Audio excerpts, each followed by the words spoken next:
Olá pessoal, sou o Miquel Sousa do canal Jogos no Tabuleiro e hoje não são uma pessoa, mas são duas pessoas para falar aqui de um tema fascinante, que eu acho que é fascinante e para quem tem seguido alguns dos vídeos que eu tenho feito tem notado isso, que é um tipo de jogos em especial, e tenho aqui hoje comigo o Jorge e o Ruben. Como é que vai isso? Tudo bem? Obrigado pelo convite. Obrigado eu, porque eu acho que tenho aqui grandes especialistas neste tipo de jogos. Não? Mais aficionados. Aficionados. Especialistas é um patamar elevado. Complicado. Especialmente para jogos como este. É mais para criar pressão. Exato. Eu acho que um de vocês, não vou dizer quem é, até tem um altar a este tipo de jogos, não é? Um culto. Foi a brincadeira. Quem gosta muito, e eu gosto imenso. E há 3 semanas fiz uma brincadeira que tiramos uma fotografia com os jogos todos da Serra Madre e com a fotografiazinha lá do São Eklund. Mas foi aquelas coisas de quarentena. Pronto. Exatamente. Acho que a loucura. Francisco Maia até se assustou, pensou que o homem tinha morrido. Pois, eu também pensei, de facto, quando vi. Será que aconteceu? E pronto, é mesmo esse o tema de hoje. Vamos falar dos jogos da Sierra Madre, que dá muito que falar. Dá, especialmente bastante. Para quem percebe e para quem não percebe como eu, que é uma maneira de aprender. Até porque eu só joguei uma vez este tipo de jogos, foi o Pax Porfiriano e foi com vocês. Foi connosco, em Leiria. E marcou. Também com bigodes e tudo, tinha que marcar, não é? Aquilo foi a verdadeira experiência. E vocês ainda conseguiram manter os adereços, porque eu não tenho bigode. Vocês conseguiram. Agora as barbas têm crescido nesta fase. As minhas estão bem maiores, eu acho que consigo fazer um bigodaço daqueles. Vocês pensam em tudo. É para gerar tema, Então, mas vamos começar aqui pelo início. Quem é que são vocês? Cada um que se apresente, que se defina como melhor entender. Podes começar, Jorge. Mas quem é que nós somos? Sou Jorge, muitas pessoas já me conhecem, outras nem por isso. Sou um jogador de jogos de tabuleiro, uma coisa relativamente recente na minha vida, que tem cerca de 6 anos, mais ou menos. Nisto tudo, a mim atrai-me coisas diferentes. Okay? Isso no início é tudo novidade. Chegas a um ponto em que já experimentaste tantos jogos que as coisas começam a parecer um bocadinho semelhantes entre si. Okay? Quando estamos a falar de euros, e eu gosto muito de euros, ou mesmo de jogos ao estilo americano, começas a encontrar muitas parecenças. E começas a procurar uma coisa que te preencha de outra maneira. E para mim os jogos da Sierra Madre fazem isso, claramente. São jogos muito diferentes. Há quem diga até que não são jogos, não é? Por isso, é um bocadinho isso. Sou isso. Sou o Jorge, sou jogador, neste momento sou tradutor, já foi muita coisa, mas neste momento estou a fazer traduções. E é isso. Sou pai, sou marido, como vocês. E sou amigo do Ruben, pronto, que conta muito para estas coisas. Que é a parte mais importante da biografia dele. Sim, claramente. A minha amizade com o Ruben é tipo, quando eu morrer no epitáfio vai ter lá amigo do Ruben. Exatamente. Última frase. Exatamente. Vai tu, Ruben. Bem, eu sou o Ruben, não é? E também gosto de jogos. Sou jogador sempre que posso, que tenho disponibilidade. Conheci os jogos de tabuleiro modernos um bocadinho mais recentemente do que o Jorge, talvez, uns 4, 5 anos. E também sou pai, sou marido, também trabalho. E pronto, e acho que é que eu ia dizer? Vais editar isto, não é? Eu vou cortar isso. Ora, aqui está um bom exemplo de corte. Pronto, e na minha vida, há uns anos atrás, quando eu estava numa fase em que tinha que estudar para um exame importante, que me levou a confinar-me em casa, e praticamente só estudava, não é? Levantava-me, estudava, e comia e deitava-me, e nós temos que arranjar escape para estas coisas, não é? E então comecei-me a lembrar já tinha filhos nessa altura, comecei-me a lembrar, vieram mais à mente as recordações que tinha de criança, quando jogava jogos de tabuleiro com os meus pais, não é? Que era essencialmente, eu tinha o Monopólio, tinha o o Risco, o Scrabble, talvez, poucas coisitas. Mas não sei porque aquilo ficou-me na memória, não é? E lembrei-me de ir procurar, ok, então, será que há mais algum? Será que saiu mais algum? Um ou dois nestes anos que passaram? E depois descobri o BGG e vi que era um bocadinho mais do que 2 ou 3 que tinham Só um saído. bocadinho. E pronto, e depois aí começou esta nova fase, né, de jogos de tabuleiro em que nós nos encontramos agora. Então vocês acabaram por antecipar aqui um bocado daquilo que eu queria perguntar, que era também o vosso percurso como jogador. Pegando em ti, Ruben, então se foi uma coisa mais ou menos recente e foi uma coisa assim sozinho ou foi depois uma coisa também coletiva com mais pessoas? Lembraste sozinho de ver?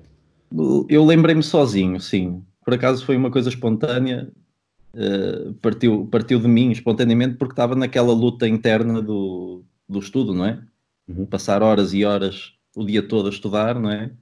E nós temos que arranjar escapes, não é? Para essa situação e é difícil. E depois não era um mês, tive vários meses nessa vida, né?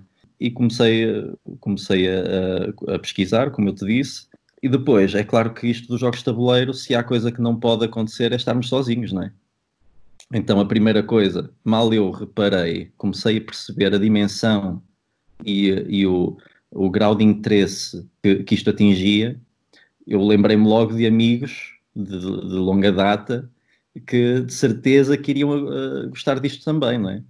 E rapidamente falei com eles acerca disto. Opa, olha aí, já viste isto e aqui, e mostrei o BGG e olha estes rankings e não sei o quê. Olha, o Monopólio está em 50 mil e tal de ranking. Não, acho que está em... não sei quando é que está. É por aí. E estes amigos quem eram? Eu não conhecia o Jorge nessa altura. Felizmente, pronto. É sinal que eu conheço há menos tempo, o que é bom. Mas esses amigos de longa data, um deles tu conheces, que é o Emanuel Batista, de Coimbra. Depois também falei com o Nuno Ferreira, que é aqui, que é mais daqui da minha zona. Falei também com o Daniel Serra, e principalmente estas 3 pessoas que eu já conhecia há muitos anos e que tinha a certeza absoluta antes de falar com eles que eles iam gostar disto. E assim foi, e foi assim que angariei rapidamente um grupo de amigos para partilharmos esta coisa fantástica, que são os jogos de tabuleiro modernos, né? Uhum. E começaste logo por jogar Sierra Madre? Não comecei logo por jogar Sierra Madre, mas não demorou muito tempo, porque eu acho que faz parte do percurso de um gamer, um board gamer neste caso, aquela ascensão rápida inicial. É? Eu queria experimentar tudo. Sim, há uma curva com um declive muito acentuado no início, em que há uma espécie de... Nós estamos com defeito de saber, de conhecer coisas novas, não é? E nós deparamos com um mundo tão vasto e tão interessante que há tanta coisa por descobrir que faz com que esta curva seja muito, muito acentuada. Então acelera-se muito e depois acho eu que se chega a uma fase de platô, não é? Em que se estabiliza, em que se começa a perceber o que há, o que é que não há, o que é que vale a pena, o que é que não vale a pena, e aí as coisas o que é que tu não desaceleram, sim, desaceleram um bocadinho. Mas a ascensão até ao Sierra Madre foi muito rápido. Não sei quando é que joguei o primeiro. Eu sei que o primeiro foi o Neandertal. Mas foi poucos meses depois de ter conhecido o Jorge, certamente. Então e o teu percurso, Jorge? Consegues? O meu percurso sintetizar? começa mais ou menos. O meu percurso é um bocadinho maior. Eu sempre joguei jogos de tabuleiro em casa, quando era miúdo. Lembro-me de jogar Petróleo há muitos anos, com o meu irmão e com o meu pai. E aquilo foi um bichinho que foi ficando, até aparecer o Magic em 94 ou 95, se não me engano. Eu entrei no Magic, aqui em Portugal tinha acabado de ser lançada ainda a 4ª edição, para vocês verem, e joguei muitos anos Magic, competitivamente, mas nunca de uma forma muito séria. E afastei-me do mundo, acho que tu já referiste isto aqui, e até acho que foi com o Carlos, por causa da toxicidade do ambiente. É terrível nestes jogos de cartas colecionáveis que quando estás a jogar por prémios, o fun factor desaparece quase, não é? Fui enganado muitas vezes a fazer trocas no início. Na altura em que não havia internet, ainda tínhamos que ter uma enquest com 1 ou 2 meses de atraso para ver os preços, mais ou menos, para conseguires fazer. Ainda te lembras disso, das enquests? Já nem me lembrava disso, pá. Exatamente. Passei muito tempo a jogar Magic. E depois saí do Magic, estava na faculdade. O meu primeiro ou segundo ano de faculdade. Não me esqueço disto. E depois o que é que aconteceu? Um colega meu comprou um Catan, na altura. Pronto. Onde é que eu vi essa história já? Exatamente. Um colega meu comprou um Catan. E nós passamos meses inteiros em que todas as noites estávamos no café à frente da faculdade a jogar aquilo até a exaustão.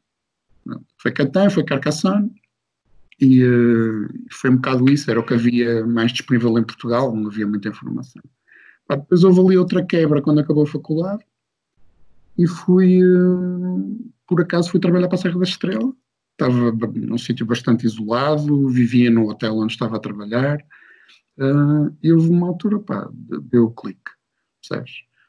Aliás, minto, isto foi a fase seguinte, porque o que puxou a reabertura desta caixinha de Pandora foi um bocado a minha esposa, quando ficou doente e esteve internada no IPO, passámos imenso tempo no hospital.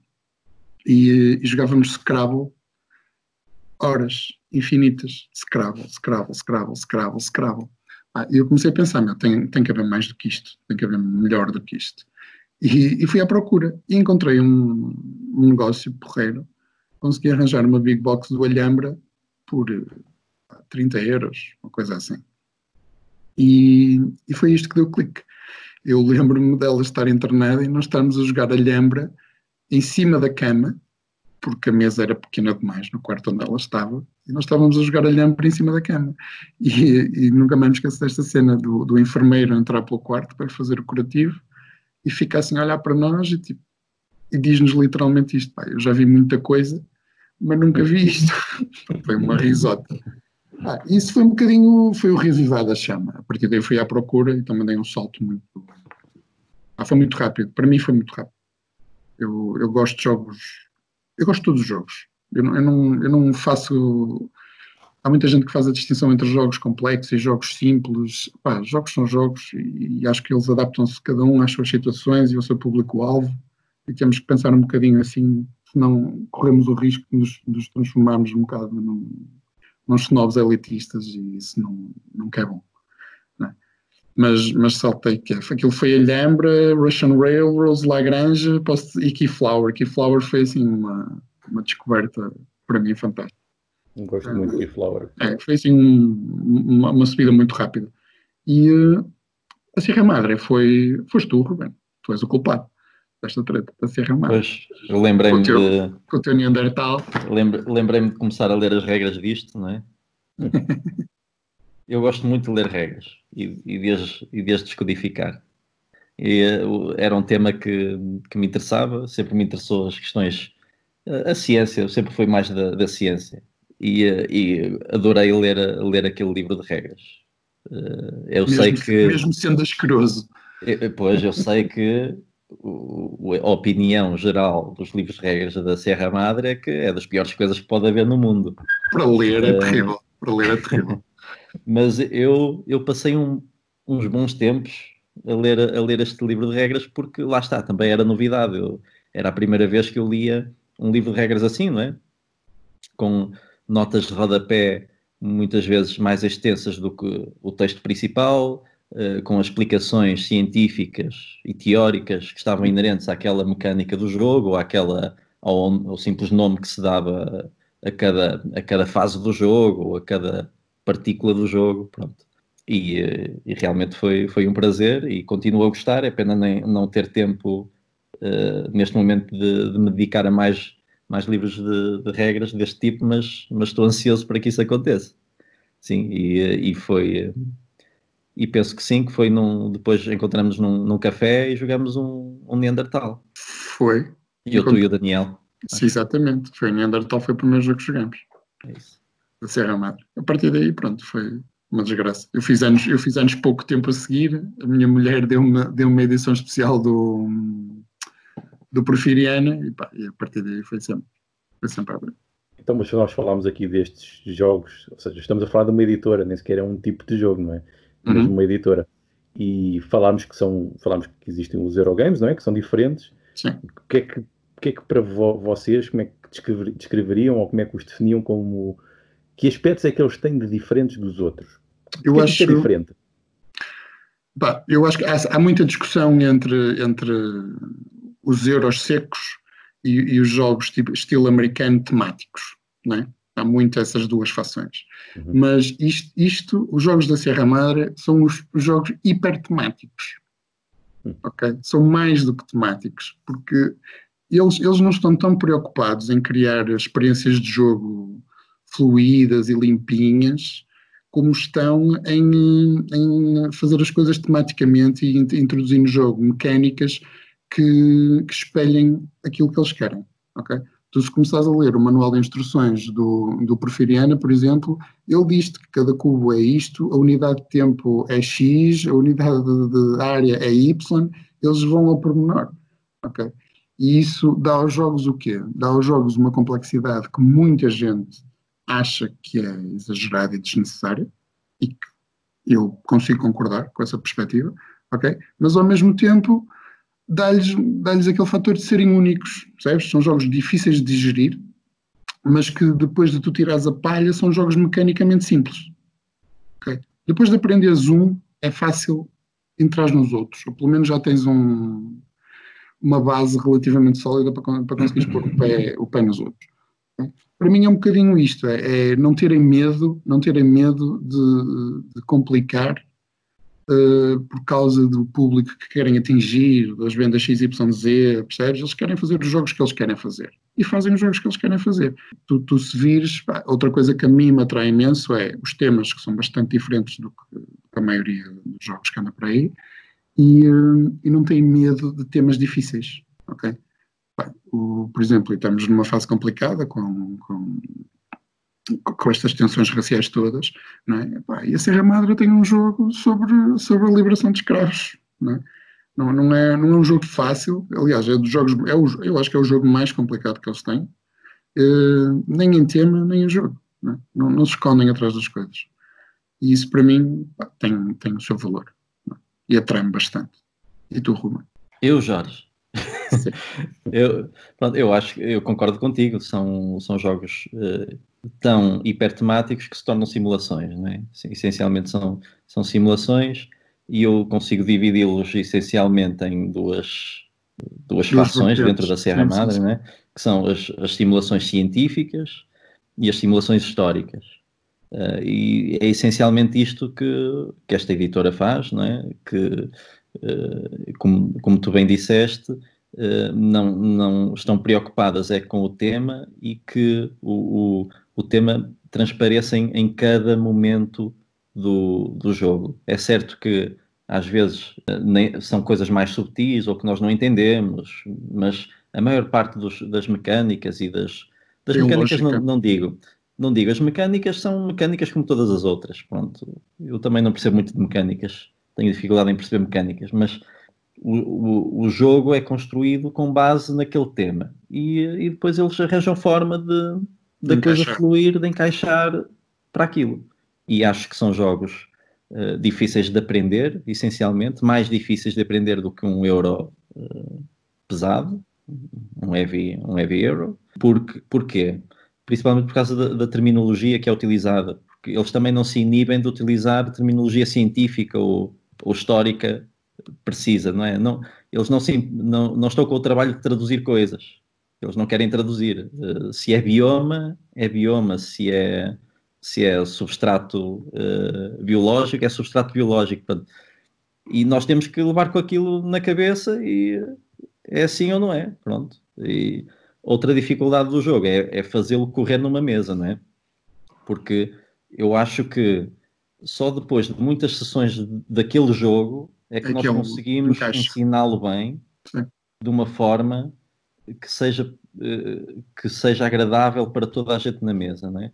É muito raro estarmos perante um grupo de jogadores de um jogo, de um PAX ou de um BIOS, e toda a gente saiba mais ou menos por igual as regras do jogo. Não. Há uma pessoa que sabe bem aquilo e que geralmente adopta uma forma de ensinar o jogo que é play as you learn. Eu acho que é impossível ensinar este jogo expondo todas as regras do início ao fim e depois, ok, vamos começar. É impossível, não. Nós temos que adquirir experiência em jogar o jogo, entendê-lo bem, entendê-lo por dentro, não é? Entrar no jogo por dentro, saber porque é que ele... No fundo, não é saber como é que ele funciona, é saber porque é que ele funciona assim, para depois nós conseguirmos explicá-lo em condições para as pessoas usufruírem e desfrutarem daquele momento. Acho que são algumas diferenças que eu posso encontrar relativamente ao típico Eurogame. Eu, quando joguei com vocês, confesso que estive completamente perdido o jogo quase todo. É natural. Estava sempre a perguntar coisas, o que é isto, o que é isto. Até a própria configuração das cartas, aquilo para mim era bizarro. O sítio onde estavam as coisas, lá está, não seguia aqueles padrões que nós normalmente vemos, não é? Custos em cima, ou custos de lado, e texto em cima e em baixo, e as imagens mudavam, e o local, e aquilo realmente era estranho. Isso agora está melhor, porque a pessoa também temos que ver um bocadinho, o Pax Porfiriana é um animal um bocadinho à parte, porque ainda é um jogo que foi feito pelo Eklund, tipo, desde o início ao fim, não é? Foi ele que fez as mecânicas, foi ele que fez o jogo, mas também foi ele que tratou do design gráfico, e o homem, pá, é um gênio, é um cientista, mas é um designer da treta, mesmo, muito fraco. Mas agora, opá, à medida que isto foi entrando um bocadinho mais no mainstream, já se começou a ver outro cuidado em contratar designers. Se tu fores ver os jogos da série Dominata, já são mais, são mais streamlined, são mais fáceis de ler um bocadinho do que este Pax. Mesmo os Pax mais recentes, já são jogos que têm um design coerente, um design interno coerente. O Pax Porfiriana não. O Pax Porfiriana é um caos total em todos os sentidos. Eu posso dar o exemplo de uma carta. Mas agora mostra outra, põe outra ao lado, que é para o pessoal ver que não tem nada a ver. Que é isto, não tenho. Pronto, esta é uma carta que realmente não segue as normas de design modernos, não é? Não. Tem muita informação, tem cores difíceis, o contraste não é ótimo, os ícones não são limpos, não é? Tem muita informação. E informação importante, porque isto só esta parte é que é flavor text, não é? Porque esta parte aqui é regra do jogo, não é? Portanto, e tudo isto conta, não é? A cor disto, o número de pontinhos que está aqui no canto superior, a bandeira que está ali, aqui os comboios, os burros e as botas, pronto, tudo isto conta. E realmente é apresentado de uma forma que não é muito fácil de chegar e perceber, sim. Eu fiquei perdido, eu até pensei, mas será que isto é um protótipo? Será que isto é o jogo final? Mas tu no fim já estavas a apanhar melhor a mecânica, que eu lembro, já estavas a perceber. O que é que tinha que fazer? Mas isso é o correr normal do primeiro jogo de um Serra Madre para qualquer pessoa, eu acho. E já agora gostava de complementar com uma coisa, é que eu acho que para se gostar deste tipo de jogos tens que estar disponível para te sentires perdido. Ok? Tens que estar disponível para te sujeitares ao caos vindo do jogo e ao caos vindo dos teus neurónios. Sim. Não é? Porque tu, como tu disseste, sentiste perdido, não é? Mas se no final tu até se retiraste algum prazer daqueles momentos, que parece que sim, tu se calhar dizes, olha, se calhar eu até aguento com isto e há aqui qualquer coisa que me fascina, não é? E acho que tem que haver essa predisposição, porque se não houver, realmente não vais gostar. Eu achei aquilo incrível do género, então agora porque tenho equipamento para andar, consigo andar mais, e as estações estão fechadas, não consigo ir mais de comboio, e depois as quintas estão a produzir, e depois vem uma uma crise e ninguém tem dinheiro e é o caos total, e depois vamos mudar o regime de governo e depois alguém faz um golpe de Estado. Epá, achei aquilo surpreendente, lá está. Surpreendeu-me como eu já não via este tipo de surpresas há muito tempo. É como o Jorge dizia, não é? Epá, tem que haver alguma coisa mais, não é? E depois descobrimos, por exemplo, o Catan, naquela altura, fantástico, era novidade, e depois parece que sabe tudo muito ao mesmo, o que vem a seguir, não é? E este aqui trouxe-me um pouco a novidade que eu senti, por exemplo, na primeira vez que joguei Magic the Gathering, que foi uma explosão de loucura quando eu vi aquilo também. E esse jogo sentiu-me isso. E teve em mim esse impacto, mas depois nunca mais consegui jogar, até porque, lá está, é como vocês diziam, é preciso alguém dominar muito bem isto, saber explicar para a experiência de jogo acontecer, senão pode ficar tudo arruinado e depois até ficamos com uma percepção negativa da coisa. Se eu não tivesse jogado com vocês que já dominavam o jogo, provavelmente não teria se calhar gostado. Se tivesse sido assim uma coisa sem preparação, digo eu. Não, o grupo conta muito. O grupo conta muito. E não só, o Ruben falou em que é importante saber as regras e saber explicá-las e conhecer o fluir do jogo, isso é sem dúvida importante, mas é preciso um grupo de pessoas um bocadinho diferente do que o teu Europlayer normal, ok? Pá, pessoal, há muita malta que não gosta de Take That, são Care Bears, e não gosta de jogos onde se possa destruir as coisas dos outros. Pá, e os jogos da Serra Madre, por norma, tu podes perder tudo com o rolar de um dado, às vezes. Não é? E estás a trabalhar durante 10 turnos na tua estratégia muito bem pensada, mas o virar de uma carta ou o rolar de um dado destrói-te o jogo completamente. Ou uma jogada bem feita por um jogador, pá, corta-te as pernas, acabou. Não vale a pena. E é preciso ter um bocadinho de estofo para ver o teu império desmoronar assim em segundos. Não é? Há muita gente que detesta isso em jogos. E é uma tendência que eu vejo e que me irrita solenemente, que estes jogos por norma não têm, que é essa super proteção do jogador, o jogador nunca perder a noção de que está a construir e está a fazer uma coisa válida no fim do jogo, e mecânicas de catching up, que para mim são completamente irritantes e não têm lógica em determinado contexto, mas é um bocado como os jogos de computador antigos, percebes? Que não te davam a mão, obrigavam-te a trabalhar para conseguires passar para a frente e chegares ao fim de um jogo. Eu sinto que os jogos de tabuleiro estão a caminhar um bocadinho nessa direção, de dar a mão ao jogador e o jogador sentir-se sempre válido. O que é que acontece? Chegas ao fim do jogo e não tens que pensar onde é que falhaste. Não é? E os jogos da Serra Madre não. Pá, erras, falhas, vais perder miseravelmente, mas vais chegar ao fim do jogo e vais pensar, ok, o que é que eu fiz de errado? Qual foi o momento em que as coisas correram mal? E o que é que eu posso fazer para melhorar? Pá, isso acontece muito com os jogos económicos pesados também. Não é? Os 18xx é a mesma coisa. Tu ou ganhas muito ou perdes miseravelmente. Não é por isso que deixas de jogar. Os plotters, por exemplo. Não é? Acho que o tema é comum a estes jogos todos. Não há catch-up. Tu ganhas porque jogaste bem, por norma. Okay? Tu falaste aí de uma coisa que me parece importante, que é esta aversão à aleatoriedade. Nós normalmente, e a maior parte das pessoas não gostam de jogos aleatórios, onde não há uma relação entre, lá está, a competência e o resultado. Normalmente isso acontece. Eu, por exemplo, é uma das razões pelas quais não gosto muito dos Ameritrash. Depois depende de cada caso.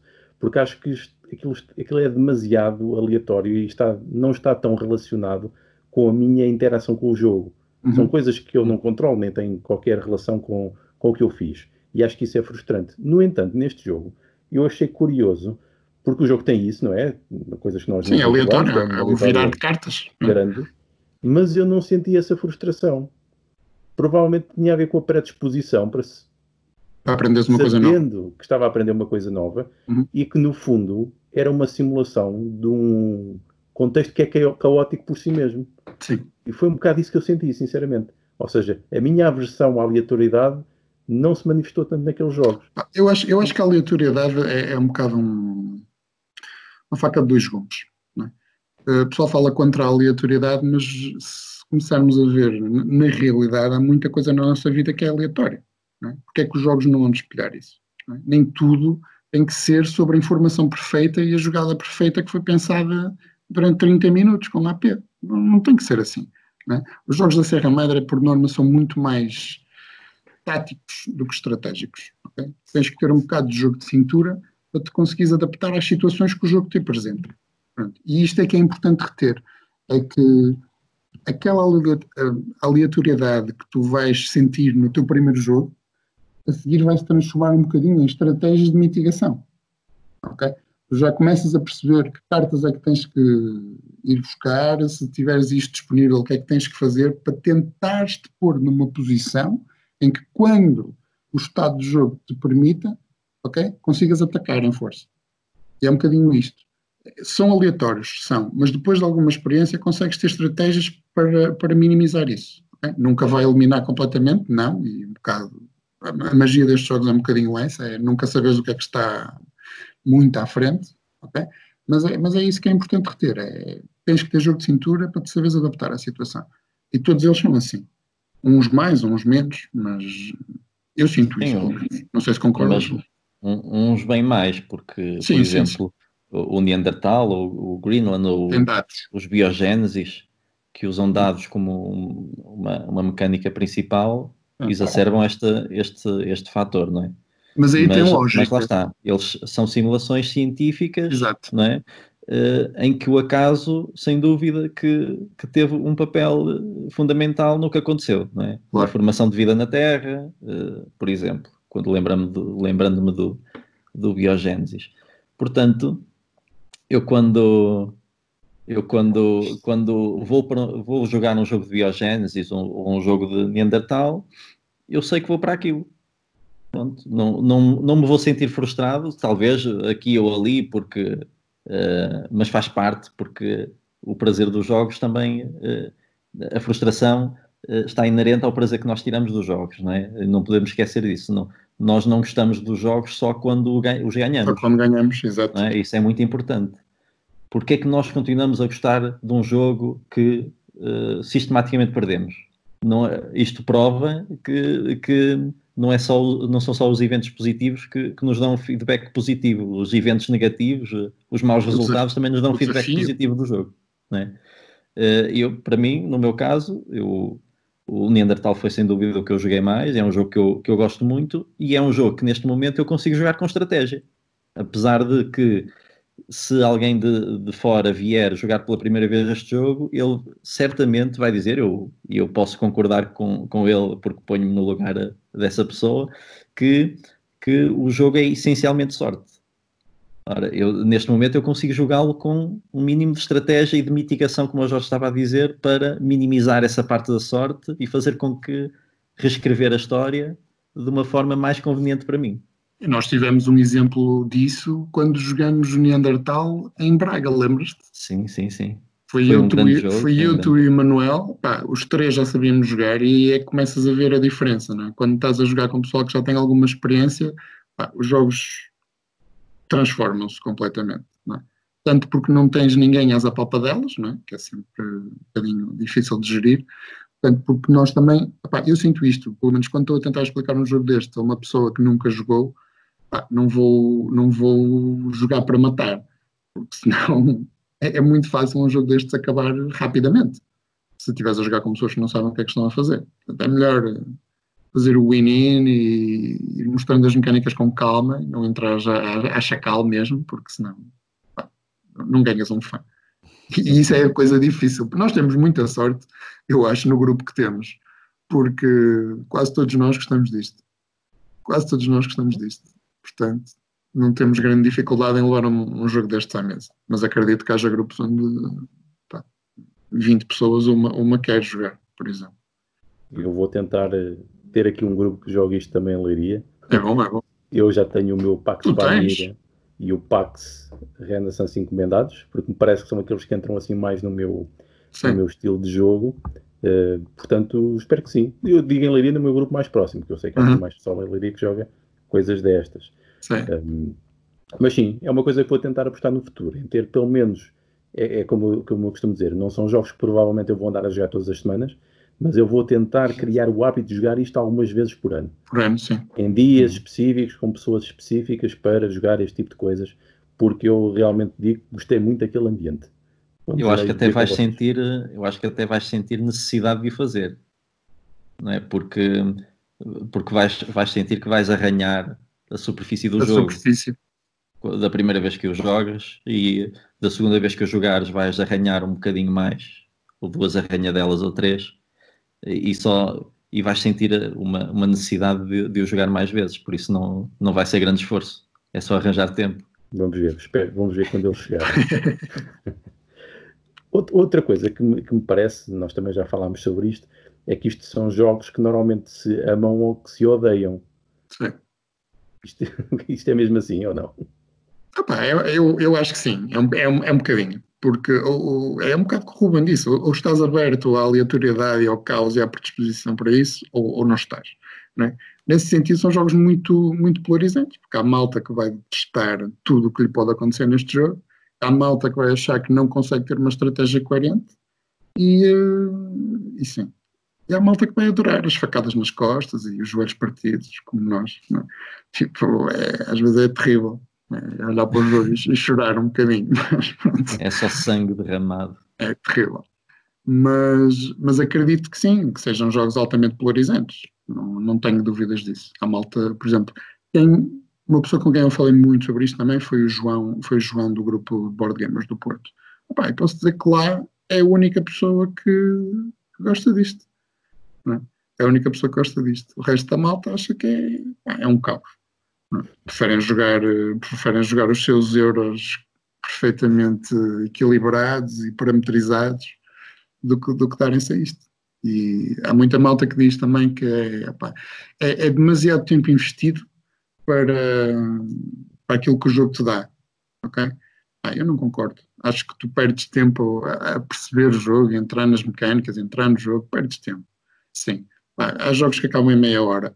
Mas estes jogos, depois de tu entrares na onda, são jogos que montam-se em 5 minutos. Jogas 2, 3 calmamente de seguida, sem grande problema. Okay? Se já estiveres rotinado. Portanto, são jogos com uma pegada pequenina, a grande maioria deles. Isso é uma coisa engraçada que vamos falar mais adiante também, se calhar.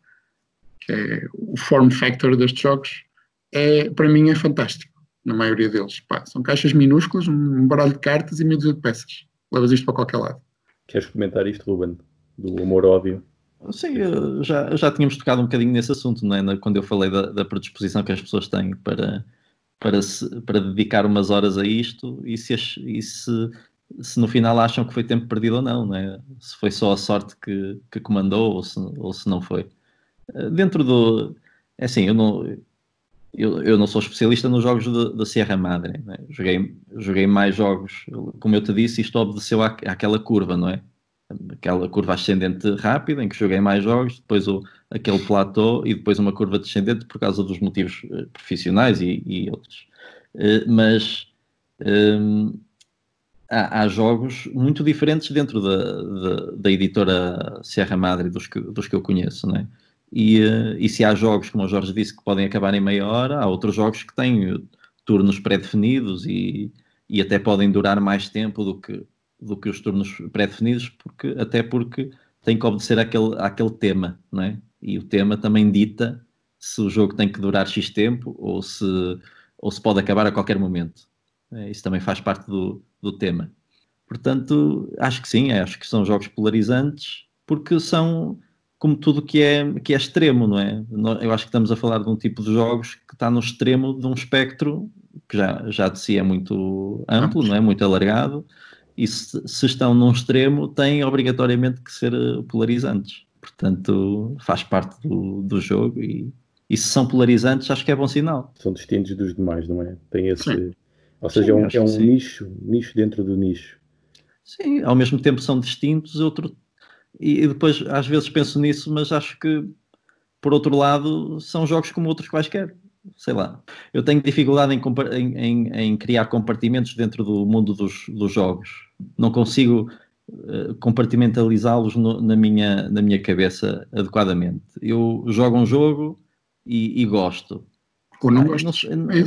Não sei porque é que gosto ou não gosto, e muitas vezes não tem a ver com o jogo, tem a ver com aquele grupo com que eu joguei naquele dia. E já tenho experiências, e vocês de certeza que também já sentiram isso, às vezes jogando com o mesmo grupo, o mesmo jogo, num dia é completamente diferente do que da outra vez, não é? Porque há muitos fatores e isso também é uma coisa que que me fascina nos jogos de tabuleiro, porque principalmente quando o comparamos com jogos de computador, não é? Que é o que nós temos mais à mão para comparar.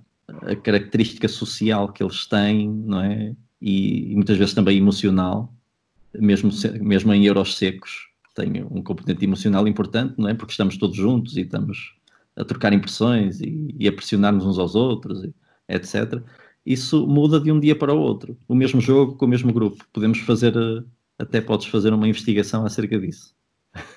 Sim, isso é claramente investigado. E mesmo essa questão das taxonomias, eu já fiz uma até, está publicada, elas são apenas guias. Aquilo é muito complicado. Por exemplo, se me perguntassem como é que eu classificava estes jogos da Sierra Madre, eu tinha muita dificuldade. Eu diria que são jogos de simulação, vá lá, próximos dos wargames, pela quantidade de regras e pela interação que têm. Era assim que eu colocava ali uma coisa a meio. Portanto, não é propriamente muito fácil. Servem para nós termos alguns guias, não é? Para tentarmos compreender. Mas diz-me só uma coisa. Tu fizeste a taxonomia e muita gente entra nesse tipo de compartimentalização. E isso faz-me alguma confusão como jogador, ok? Porque eu acho que tu começas a ver tendências no mercado em que as empresas estão claramente interessadas em agradar a determinada demografia, ok? Se dás €1, o euro tem que ser assim, assado, tem que ter isto, tem que ter aquilo, tem que ter catch-up, tem que... Estás a perceber onde é que eu estou a tentar chegar? Pronto, tu começas a ver uma repetição de um padrão que para mim pessoalmente é irritante, ok? É enjoativo, é sempre a mesma coisa. É mais €1, mais €1, mais €1, mais €1, tipo, mais um Zombicide, mais um Zombicide, mais um Zombicide, mais um jogo da Simone. Opá, eu gosto de coisas que não sejam padronizadas, não sejam pré-desenhadas. Gosto de coisas genuínas, okay? E acho que para mim os jogos da Sierra Madre são um bocadinho isso, são se calhar jogos mais genuínos, da mesma maneira que os Winsome são jogos mais genuínos, são simples, são jogos tão simples que tu és o jogo, ok? Já jogaste algum Winsome, Michael? Não. Nunca jogaste? Pronto. Os Winsome são jogos que são lançados todos os anos. Por norma, o tema são comboios ou simulações económicas. E aquilo são meia dúzia de folhas de papel impressas e 3 ou 4 cubos. Okay? E custam balúrdios. Okay? Mas qual é a questão? Nós jogamos também fomos nós três, fui eu, tu e o Manuel. Quando vínhamos de Braga e paramos no café do Manel. E jogamos um Winsome lá. E adoramos aquilo. O jogo é super simples. O jogo é, metes um cubo, mexes um comboio. Okay? Pagas dinheiro, tiras um cubo. É isto.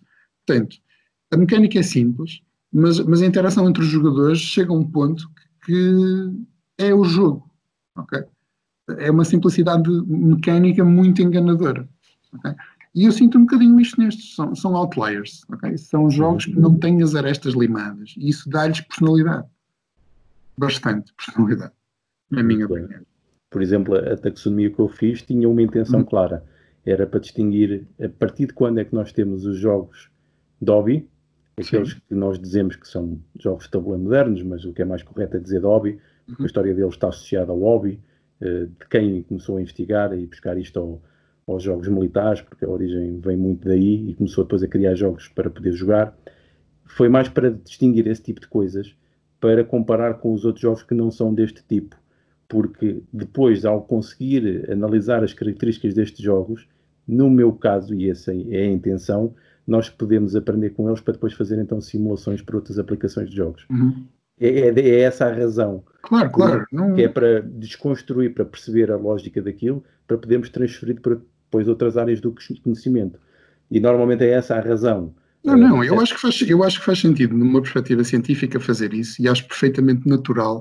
Acho que é a natureza humana classificar as coisas como categoria A, B ou C. As pessoas fazem isso naturalmente. Eu acho que se nos cingirmos a essas categorias, estamos a perder todo o universo que está fora delas, não é? Que existe. Sim. E nos jogos de tabuleiro, isso é para o nosso cada dia. Tu vais ao BGG e vais à secção de print and play, gratuitos. Tens lá jogos espetaculares, que não custam um tostão e que são completamente diferentes daquilo que está no mercado. E o Kickstarter já veio abrir um bocadinho mais isso, porque é possível arriscar um bocado em conceitos um bocadinho diferentes. Mas as editoras, quando apostam dinheiro, querem fazer dinheiro. Portanto, é muito complicado tu teres uma editora de mainstream que vai apostar em jogos estranhos. Não vão fazer isso. E tu vês nos euros que são regurgitados cá para fora todos os anos. É a mesma coisa com temas diferentes. Umas pequenas alterações. E aí, olha, estávamos mesmo a dizer, por isso é que isto são jogos de hobby. Aliás, eles surgem porque as pessoas que os começaram a desenvolver não se reviam naquilo que existia. Portanto, foram procurar inspirações e bases no outro lado para criar estas coisas novas. Nós estamos neste momento a presenciar que é a industrialização daquilo que era um hobby. Exatamente. E está a chegar a este tipo de coisas. Que foi o que aconteceu nos videojogos há 20 anos atrás.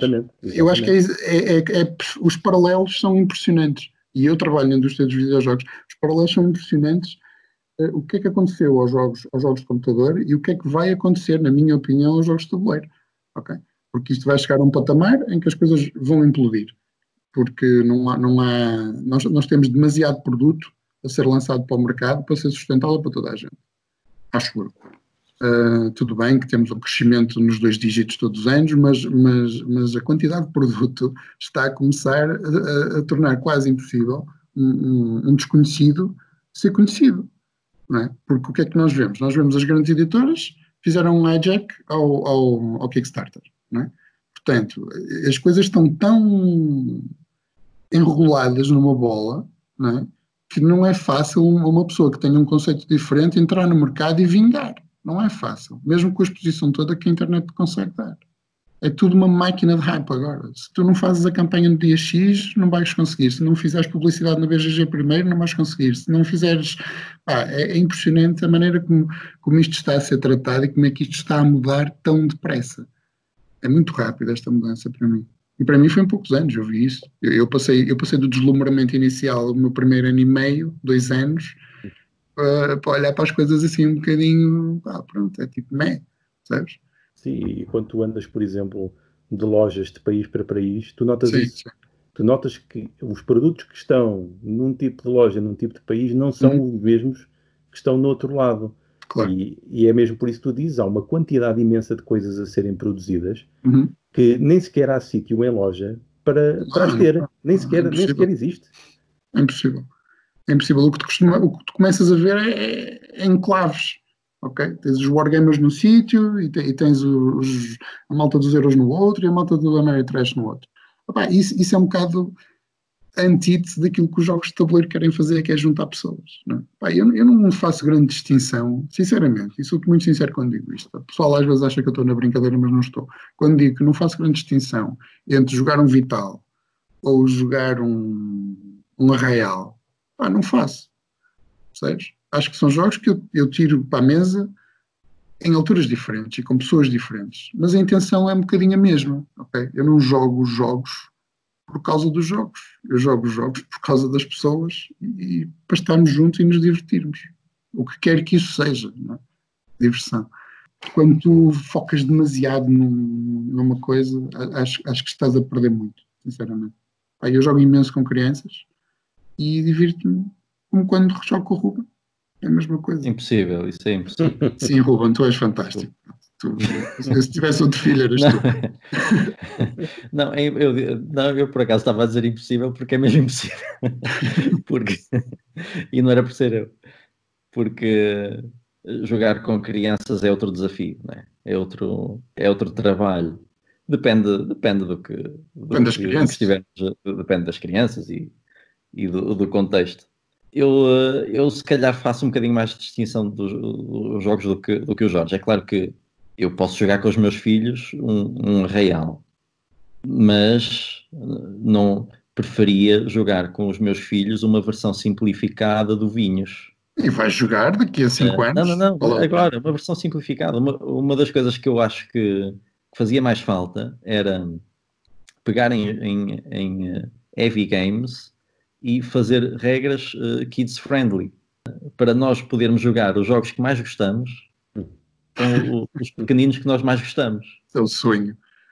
Eu acho que isso era porreiro e se calhar até me poderia dar a esse trabalho se tivesse mais tempo, mas eu acho que percebem o que eu estou a dizer? Eu prefiro jogar um jogo que goste, não sei porquê que gosto do jogo, não interessa porquê, com as regras adaptadas, por forma a conseguir jogar com crianças, do que jogar um jogo que eu não gosto tanto, claro, só para poder jogar com as crianças. Estou como tu, por isso é que eu meti a minha filha a jogar agrícola, com algumas simplificações, porque de facto eu acho que eu não consigo tirar todo o mesmo prazer de todo o tipo de jogos, confesso, não consigo. Pois. E é por isso que eu jogo uns e não jogo outros. Portanto, logo haverá sempre esta tendência para escolher e para catalogar, que nós, como humanos, somos máquinas de catalogar, não é?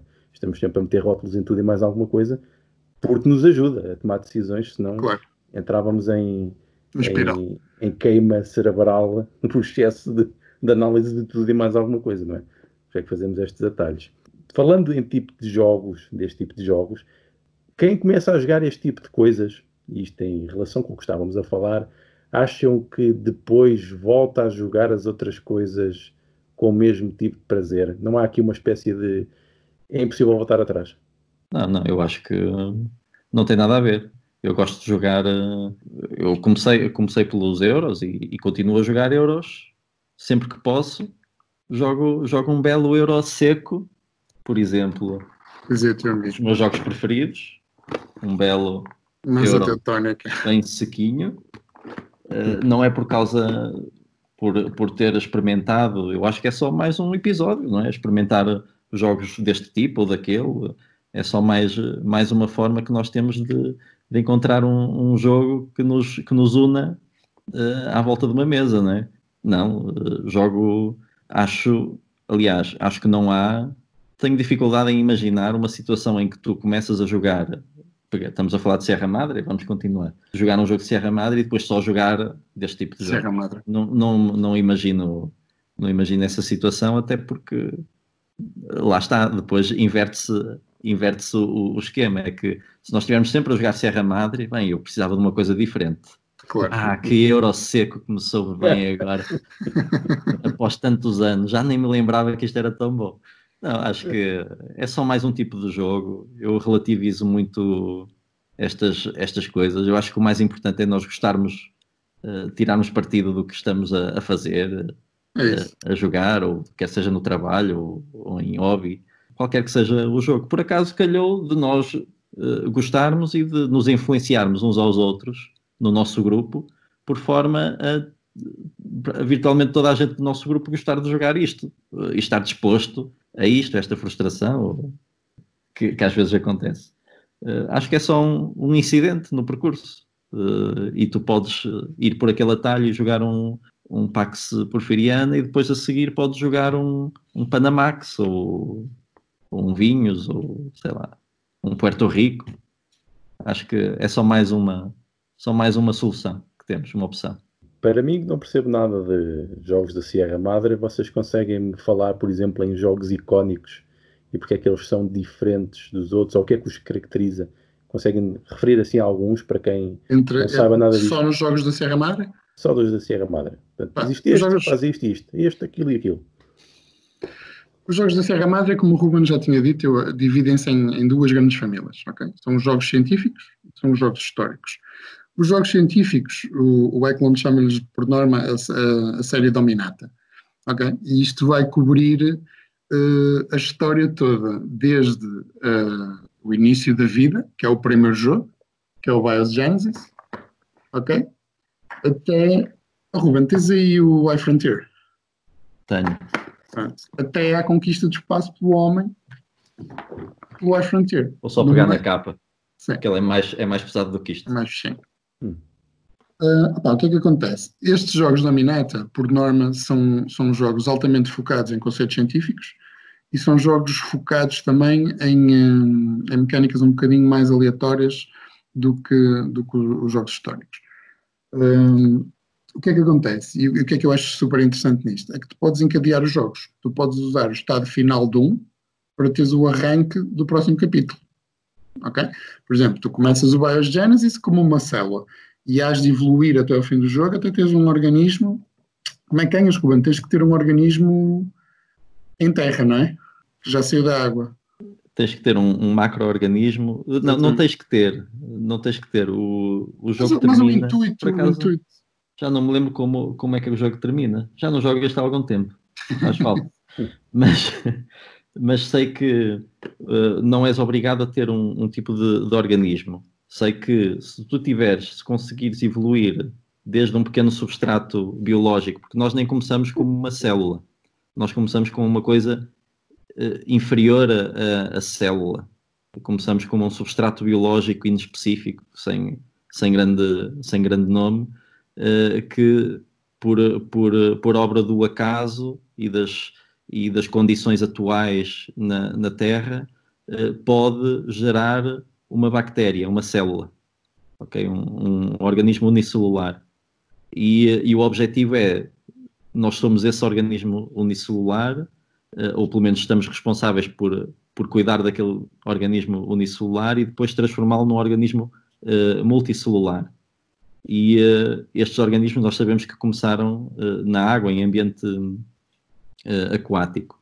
E podemos eventualmente conseguir evoluir para um ser vivo mais complexo, aquático. E o último patamar é um macro-organismo, eventualmente vertebrado ou um molusco, qualquer coisa que esteja em terra. E esse é o patamar máximo do jogo, mas o jogo pode terminar antes. Pois, eu estava a referir isso porque acabas onde acabares e depois podes dar seguimento no Megafauna. Podes usar o end state do primeiro jogo para fazeres o starting state deste. Quando terminas este, podes usar o end state deste para encaixares no próximo, ok? Este vai ser mais o domínio é a povoação do planeta pelas diversas espécies, cada jogador representa uma espécie. O jogo a seguir, que é o Origins, já fala da evolução humana, ok? E a seguir, tens o iFrontier, que é a conquista do espaço. Essa que o Ruben tem é a segunda edição, mas agora houve um Kickstarter agora para a quarta edição, em regras mais atualizadas. Mas é um jogo, esse jogo é muito complicado. Mas pronto. Isto é a série Dominato, ok? Fala da evolução desde o início até a conquista do espaço. E a seguir tens as simulações históricas. Todas elas são PAX, pelo menos as que são do Eklund ou do filho dele. Ok? Tens o Pamir, que... Ruben, ajuda-me lá, que eu já não jogo isto há algum tempo. É no Afeganistão.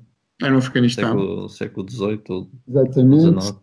Tens o Pax Emancipation, que tem a ver com a libertação de escravos. Tens o Renaissance, tem a ver com a Europa, que tu conheces e já mandaste vir também. E depois tens o último, que é o Transhumanity, que esse já é um bocadinho mais ficção científica. Qual é a grande diferença dos Pax para os Dominata? Os Pax baseiam-se quase todos eles no mercado de cartas. Okay? Tens diversas oportunidades e tens que jogar um bocadinho com aquilo. Para mim, de todos estes jogos, o que eu mais gosto é o Pax Pamir, que é fantástico, e o Bios Megafauna são os dois standouts para mim. Ironicamente, o Pamir não é do Eklund, é do Cole Worley. Foi um tipo que fez 2 jogos para a Serra Madre, fez o Pax Pamir e fez o John Company, não sei se já ouviste falar também, que é um jogo muito, muito diferente também, em que tens que gerir os destinos da Companhia Real das Índias Britânica. Para mim são estes dois, são os que eu mais gosto, sinceramente. O Ruben tem outras opções. Eu posso escolher 2 para ser. Eu gosto do Pax Porfiriano, acho que é um jogo excepcional, que fala acerca do período da paz porfiriana, do ditador Porfírio Dias, e nós basicamente somos senhores com interesses em controlar, em mudar o destino do México e fazer cair Porfírio Dias e sermos nós os novos senhores do México. Portanto, acho que é um jogo excepcional, apesar das dificuldades que nós já em decifrar cartas e essas coisas que nós já tocamos nisso, mas acho que é um jogo muito bem feito e que traz um nível de interação excepcional. Nós quando jogamos a 6 jogadores, acho que não é o ideal, acho que jogamos a 6 jogadores, não foi, Miquel? Acho que foi só a 5. A 5. A 6? 4 ou 5, não tenho ideia de ter sido a 6. Não, então foi a 5. Foi provavelmente a 5. É o sweet spot. Pode não ser o ideal. Depois ainda temos isto, não é? Os jogos também variam, o feeling de cada jogo também varia com o número de jogadores que temos. E o outro do outro espectro do Sierra Madre é o Neandertal. Acho que é um jogo também muito, muito bem feito. Tem dados, rolas os dados e pode ser uma desgraça, mas tu podes perfeitamente chegar a tua tribo, pode chegar à extinção. E não há mecânicas de catch-up.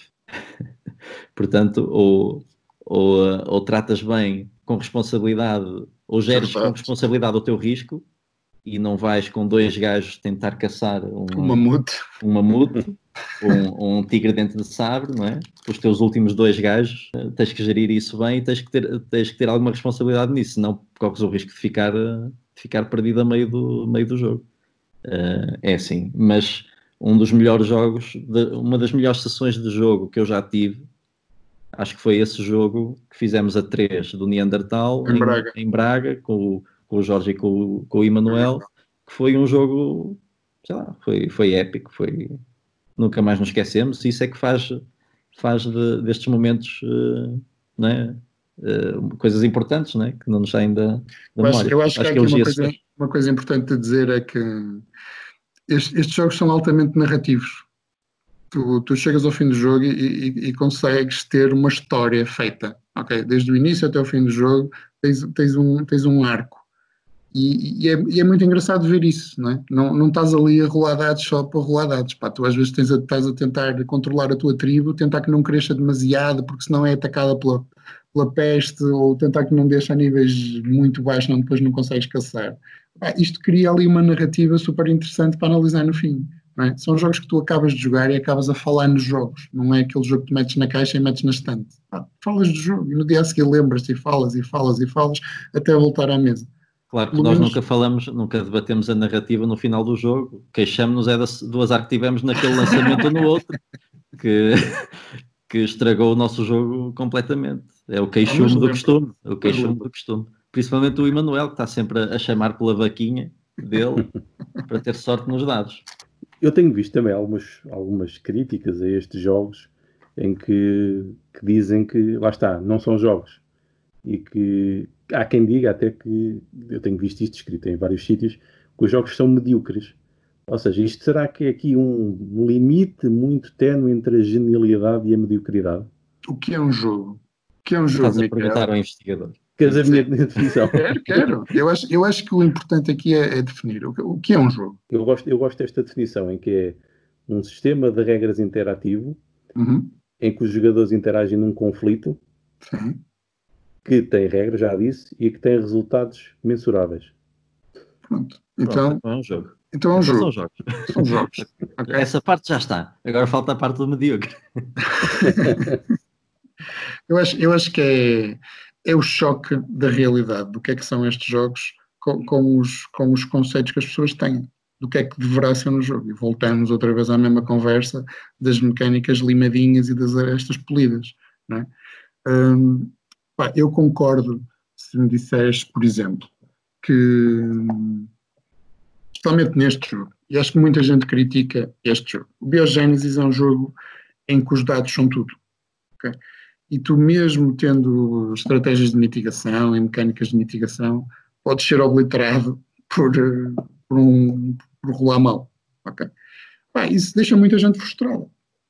É perfeitamente natural. Eu fico frustrado quando perco um jogo de 45 minutos por causa de meia dúzia de dados. Acho que é perfeitamente natural. Agora, como é que tu encaras isso? Divertes-te ou não? Depende da tua perspectiva, depende daquilo que estás à procura num jogo. Ok? Agora, para mim, seguindo a tua definição, para mim são claramente jogos. Ok? São jogos diferentes, são jogos difíceis de aceitar às vezes, mas são jogos, não deixam de ser jogos.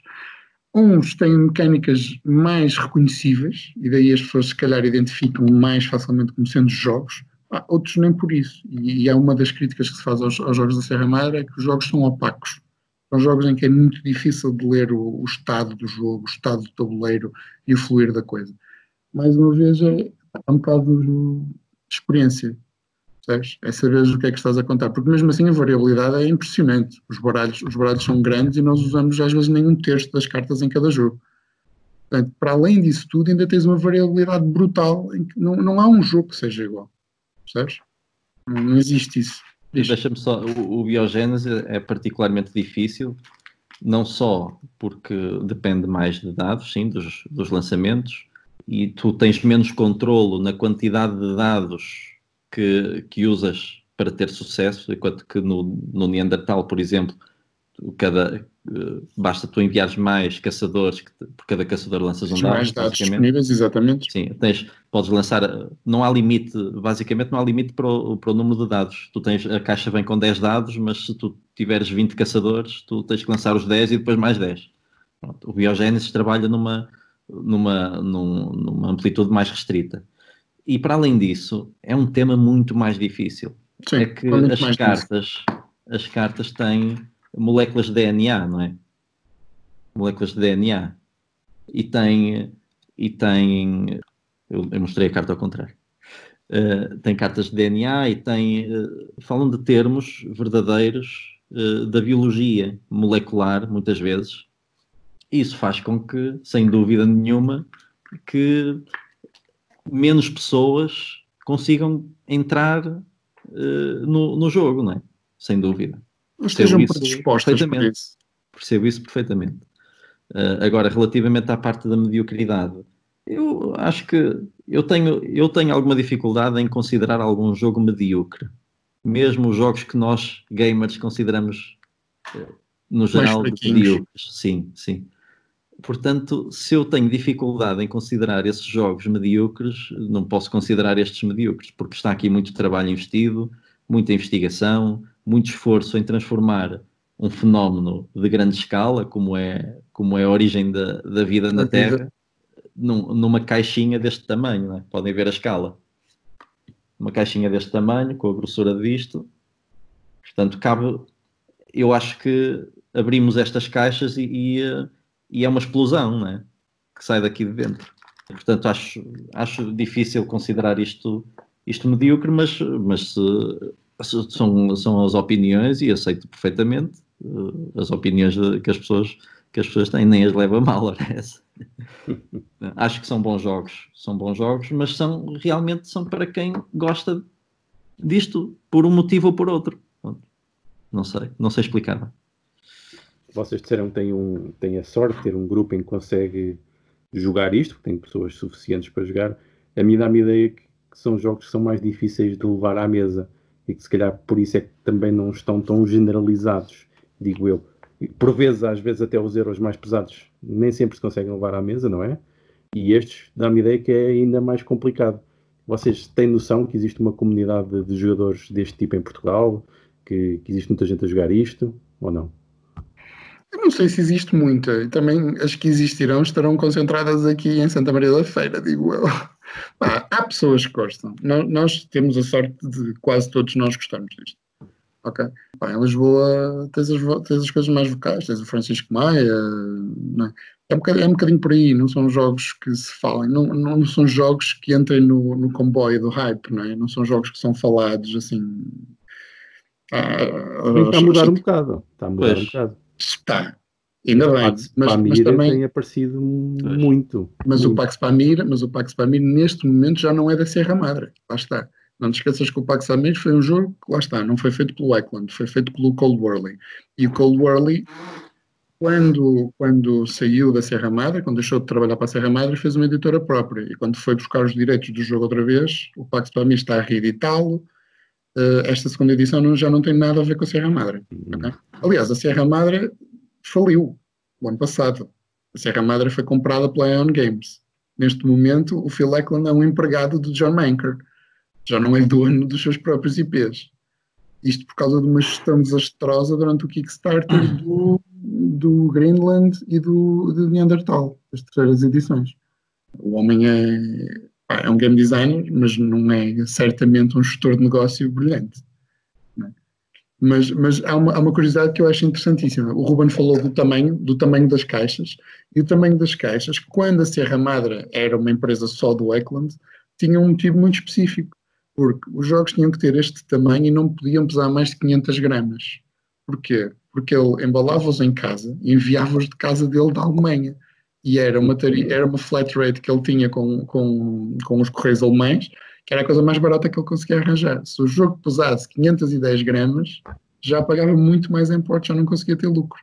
E tu vês como é que isto começou por ser uma cena quase artesanal, não é? Com tiragens minúsculas. Eu lembro-me que a primeira edição do Pax Pamir teve uma tiragem de 3.000 exemplares. Eu comprei a minha edição com a expansão por 30 euros, se não me engano, já com a expansão. Ao fim de 6 meses estava à venda por balúrdios, porque ninguém arranjava, agora até ser reeditado. Não é? São jogos com tiragens pequenas. E isso se calhar dá-te uma ideia do público-alvo, que é pouco ainda. Está a crescer, acredito, mas ainda vai demorar. E nem sei se é do interesse deles que cresça assim tanto. Eles agora estão mais virados para o negócio. O próximo Pax já vai ser uma coisa mais simplificada, que é o Pax Viking. E vai ser um Pax bem mais simples, nas palavras deles, do que todos os outros que vieram antes. Vamos ver se é um ponto de entrada para gente nova para o estilo. Esperemos que sim. Pois, porque manter uma empresa destas e manter isto sustentável não há de ser fácil, não é? Não é fácil. Provavelmente, se calhar, só estas parcerias com estas novas editoras e que acabam por, se calhar, mudar um pouco do aspecto até dos jogos e a tipologia para os alargar para novos públicos, como dizias agora com o próprio Pax Viking, não é? Uhum, sim.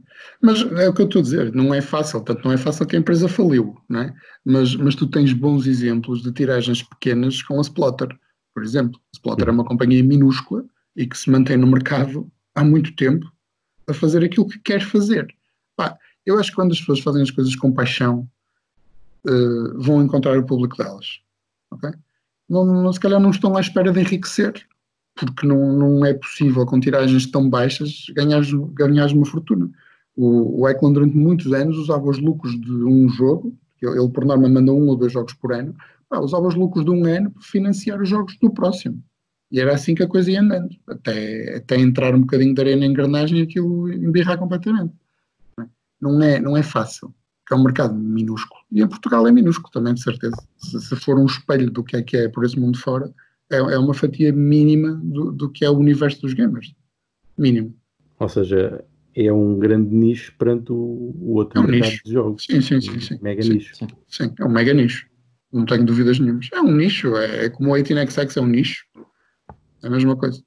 Ou como os Wargames são um nicho hoje em dia. Uhum. Já foram, se estivermos a falar meados dos anos 80, início dos anos 90, os Wargames eram, dentro de jogos de hobby, era o que dominava o mercado. Né? Mas isso já não é verdade. E muito por causa, se calhar, da especificidade do mercado e do tailoring dos jogos para aquilo que as pessoas hoje querem. Querem experiências rápidas, simples. O jogo não pode passar os 45, 50 minutos. As pessoas não têm disponibilidade para isto. Okay? Quem é que tem 11 horas para jogar um 1830? Não há muita gente com esse tipo de disponibilidade hoje em dia. Não é? E tu tens que ver que esta geração de gamers que cresceu com os jogos, hoje é malta da nossa idade, entre os 30 e os 45 anos, com filhos, com responsabilidades, com empregos. Não é? Eu posso dizer que temos jogado pouco porque não temos disponibilidade mental para isto, neste momento. Não é fácil, depois de dias pesados como os que temos tido agora, conseguirmos arranjar disponibilidade mental para estar 4 horas à volta de um jogo.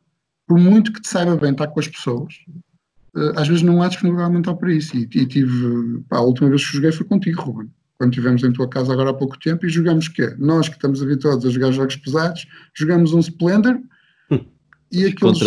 Contra a minha vontade, não é? Mas jogamos bem. Jogamos um Splendor. Não, isto contra a minha vontade, porque esta parte da disponibilidade mental realmente tem sido o Jorge o ponto fraco da cadeia, porque realmente da última vez que nós nos juntamos eu estava disponível para uma coisinha melhor, mais pesadinha. Melhor não foi a melhor palavra. Mais pesada, mais... Não sei, é como estávamos a dizer há bocado, Miquel, que nós tiramos prazeres diferentes dos jogos, não é? E nesta fase em que nós passamos um período em que diminuímos muito o nosso contacto pessoal, não é? Em que alteramos os nossos hábitos, agora parece que precisávamos de ir buscar aquele tempo perdido para jogar jogos que gostássemos mesmo, mas o Jorge tem estado muito cansado mentalmente. Não tem sido fácil. E é meia culpa, perfeitamente. Assumo isso perfeitamente. Eu concordo contigo. Acho que realmente esta tendência para experiências mais rápidas, mesmo para quem tenha muito tempo e não saiba, que acho que é uma coisa da idade, acho que uma pessoa chega a uma altura na vida em que tem muito tempo, mas não sabe que tem, e até nem o usa todo. Mas existe esta tendência mesmo para quem tenha muito tempo para ter experiências mais rápidas, mais imediatas. Tudo acontece hoje numa velocidade vertiginosa e é o reflexo dos nossos dias. No entanto, há também um movimento engraçado, que é o movimento após digitalização, em que realmente as pessoas estão a procurar novamente estas atividades físicas e materiais, até para desligar dessa constante conectividade em que todos nós para abrandar. Para abrandar, para desligar, Claro. para entrar noutra realidade. E eu não sei, sinceramente, se não haverá um reverso nestes jogos mais rápidos para jogos um bocadinho mais longos. Não sei, isto é uma percepção que eu tenho. Provavelmente vai haver, se calhar não será um nicho, um grupo de massas a jogar isto, mas que é uma coisa que se vai manter e vai crescer no futuro. Como este reflexo do modo como a sociedade está a organizar, o nosso trabalho, o nosso modo de comunicar e de viver, até cada vez mais rápido e cada vez mais simultâneo através destas tecnologias. Acho que tem lógica, é o que estás a dizer. É um pouco isso, né? Porque é que nós ouvimos discos de vinil? Porquê? Pois, de repente, outra vez, né? Porquê, não é? Há uma razão material para a experiência em si, que é mais lenta, é mais trabalhosa, supostamente não é tão fácil, mas tem um valor em si próprio, não é? Sim, sim. Este acho que é um movimento interessante e acho que estes jogos analógicos, independentemente dos tipos que forem, vão beneficiar um pouco com isto.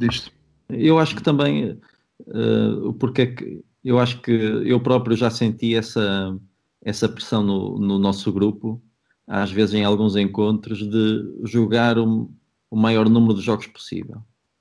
E eu acho que isso não é saudável. Mas isso também é um reflexo da quantidade enorme de jogos que há, e também acaba por ser, e agora vou tocar num ponto mais sensível, também acaba por ser um reflexo da dimensão das nossas coleções individuais, né? Porque a dimensão das nossas coleções individuais exerce uma pressão que não é saudável no tempo limitado que nós temos para jogar com os nossos amigos. Portanto, nós sentamos-nos à mesa, temos uma estante atrás de nós, vastíssima, e temos 6 horas para jogar. O que é que vamos escolher? Nós podemos ocupar essas 6 horas num jogo, facilmente.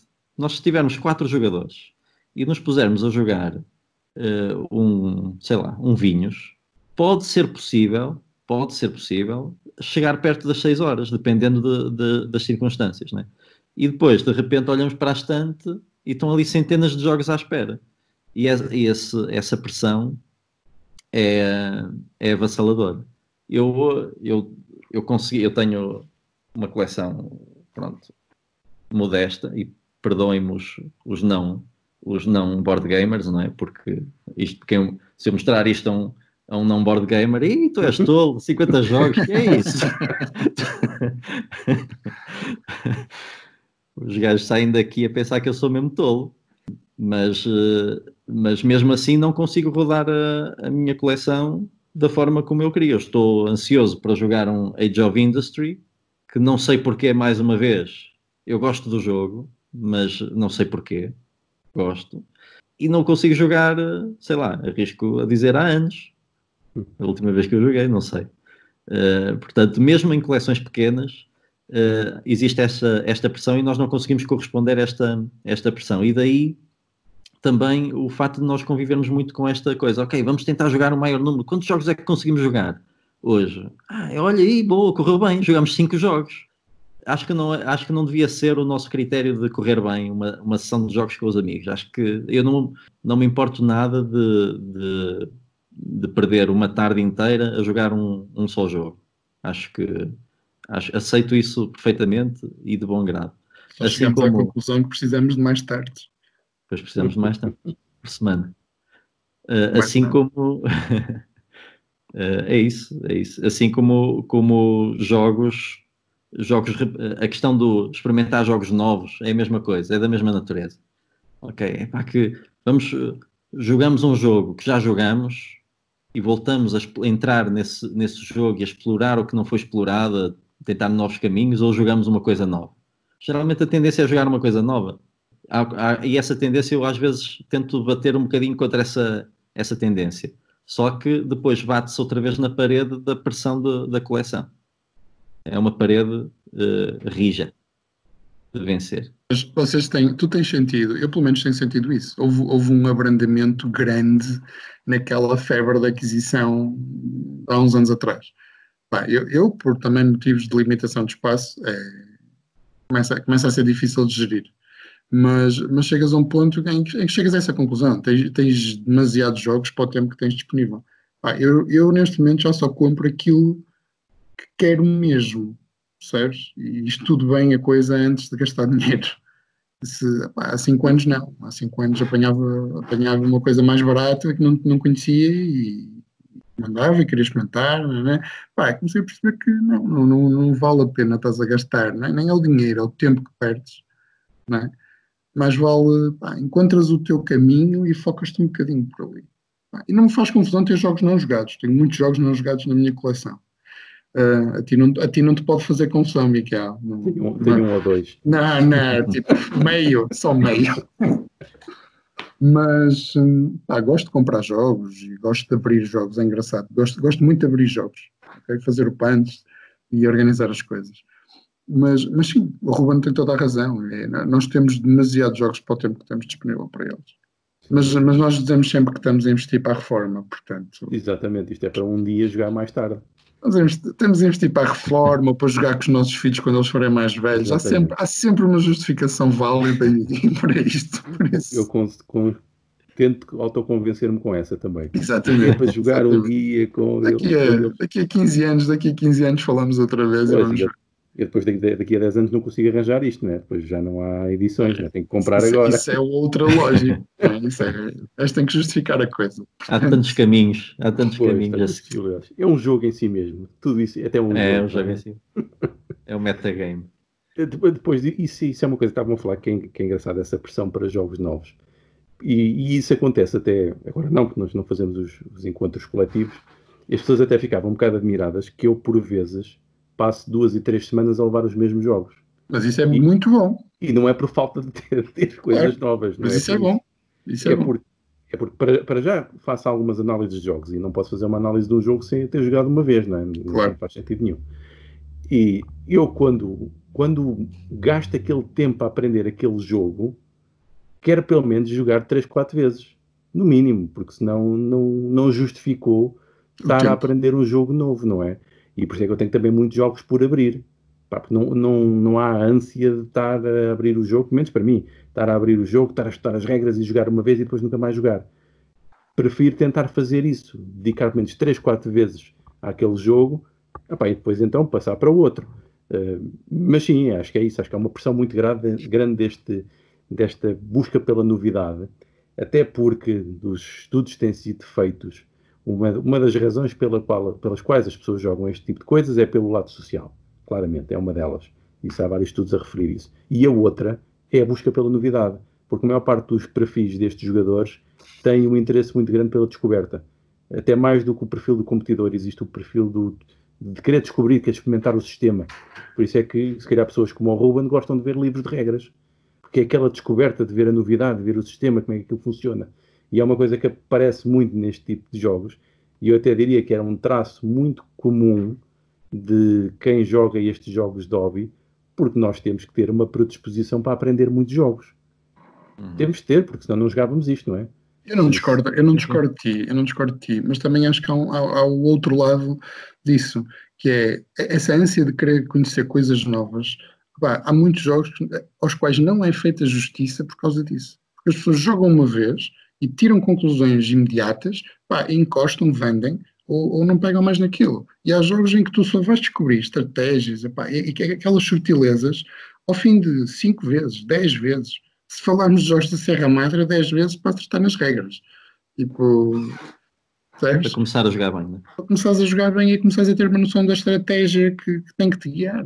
Não é? Não são jogos imediatos. E eu acho que nenhum jogo é muito imediato. Nenhum jogo com algum peso é imediato. Ok? Há jogos que são mais simples de assimilar do que outros, é verdade, ou que são mais intuitivos do que outros, mas todos eles precisam de jogadas repetidas para tu começares a ter alguma consistência. Não é? Pá, isto independentemente do tipo de jogador que tu sejas. Se fores um jogador que gosta de ganhar, o que é que tu queres fazer? E era o que tu fazias no Magic, por exemplo. Pá, tens de conhecer o jogo, saber o que é que faz as coisas mexerem, qual é a estratégia. Isso só vais lá com muita repetição. Não é? Por isso é que estes jogos mais pesados e que requerem um investimento de tempo muito maior para tu conseguir jogar, tens comunidades em que, opá, se tu gostas de Arkwright, há malta que só joga Arkwright. Joga Arkwright 2 vezes por semana, se conseguir. Não é? E eu consigo compreender isso, porque são jogos que precisam de tanto investimento de tempo para tu entrares no jogo que tens que justificar de alguma maneira. E é jogando. Agora, não são de todos jogos descartáveis, não é? Como se vê agora, os joguinhos do Caracaca. Tu jogas uma vez e estou-me a tentar lembrar do último jogo de Caracaca que eu joguei. Acho que foi em tua casa, Ruben, lá com o Emanuel. O Draftosaurus, uma coisa assim. Acho que não joguei esse. Não me lembro. Fui só Será? eu e ele, vocês estavam a fazer qualquer coisa. Pá, Foi com o Emanuel. é aqueles jogos que jogas uma vez, mas suspense, tipo, tem nada, esquece. Próximo. Não tem, Outro fenómeno que eu acho que pode existir é o de quando tu, principalmente com o teu grupo habitual, repetes um jogo, a pressão sobre o teu desempenho também é maior. E às vezes pode criar desconforto essa pressão pelo teu desempenho, porque estamos a falar, não é? Pode acontecer. Se tu estiveres muito preocupado em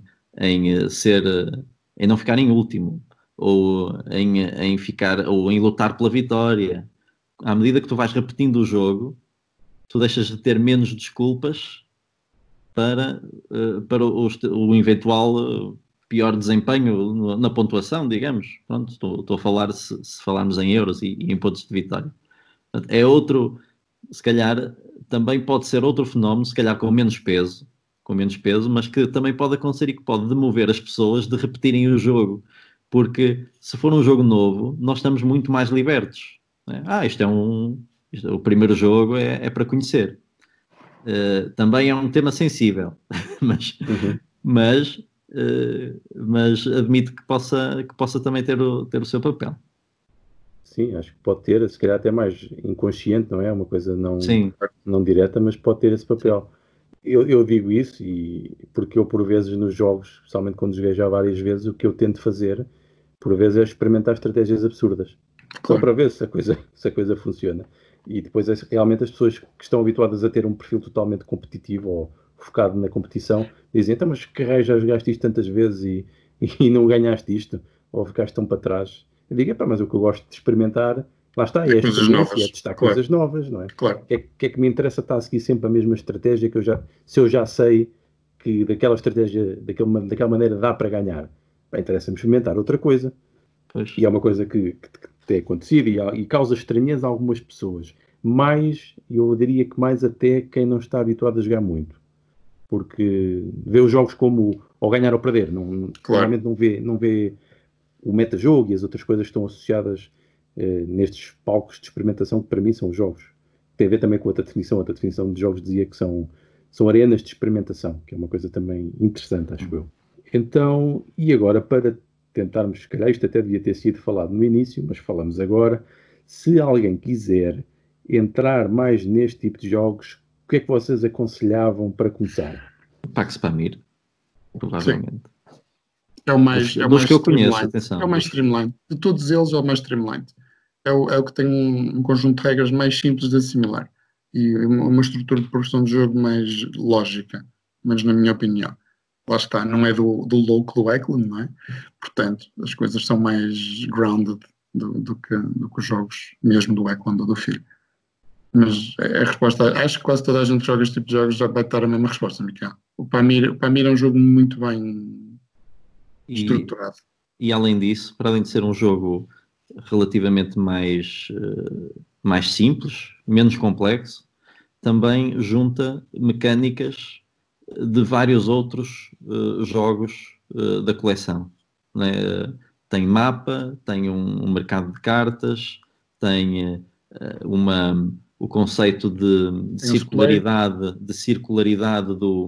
do nosso tableau, não é? Ou seja, o meu tableau faz fronteira com o tableau de jogo das cartas jogadas do meu adversário à esquerda, que por sua vez faz fronteira com o adversário à esquerda. Portanto, há uma circularidade, um ciclo e há peças que se movem nessa área de uma forma geográfica, não é? Digamos, através do nosso tableau. E isso acaba por ser um jogo que vai buscar essas mecânicas a outros jogos também da coleção PAX e no fundo, se tu jogas aquele jogo, para além de ser mais simples, também já te familiarizas com mecânicas de outros jogos mais complexos que possas vir a experimentar depois.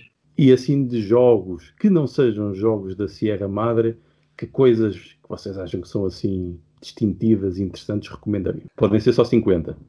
Só 50. Ah, ok.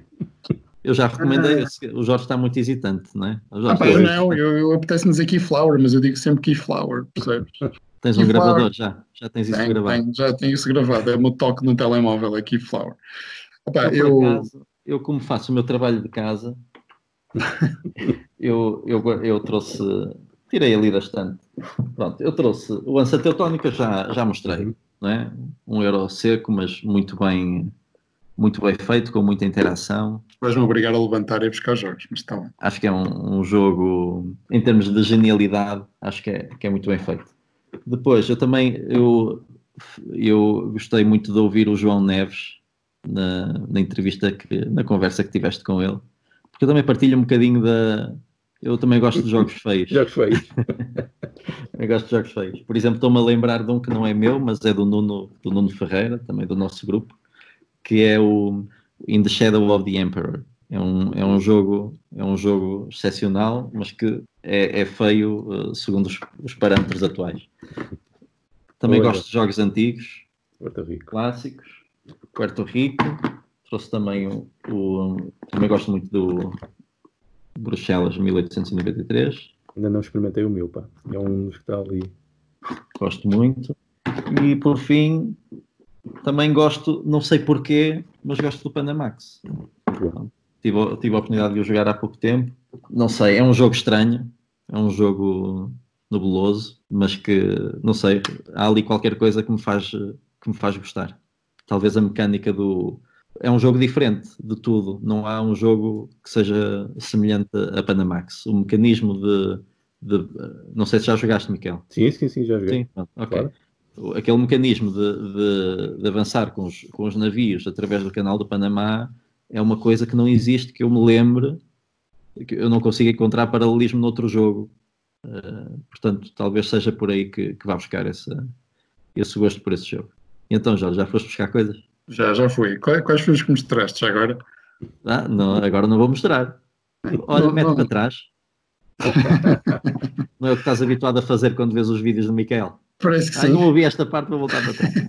Então, olha, um jogo que eu gosto muito.